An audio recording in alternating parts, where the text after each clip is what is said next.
नमस्कार शेतकरी मित्रांनो. मी रोहन जाधव, जय किसान उद्योग समूह तारळे. तर आपण चालू केलेली टोमॅटो सिरीज आहे, बीजापासून बाजारापर्यंत.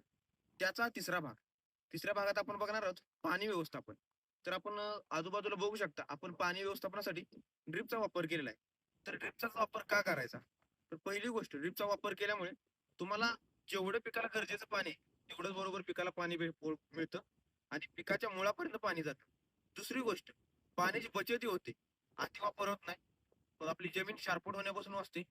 आणि तिसरा आणि महत्वाचा आपल्याला उपयोग ठिबकचा असा होतो, की जे आपल्या टोमॅटोला खत लागणार आहेत, आळवण्या लागणार आहेत, ते आपण ठिबकद्वारे एकदम कमी वेळामध्ये सोडू शकतो. म्हणजे आपण ठिबकमुळं लेबरचा खर्च आपला वाचू शकतो आणि सगळ्यात महत्त्वाचं म्हणजे आपण जे सोडलेलं औषध आहे, ते मुळापाशी पोहोचल्यामुळं आपल्या पिकाला ते औषध अपटेक करण्याला मदत होणार आहे.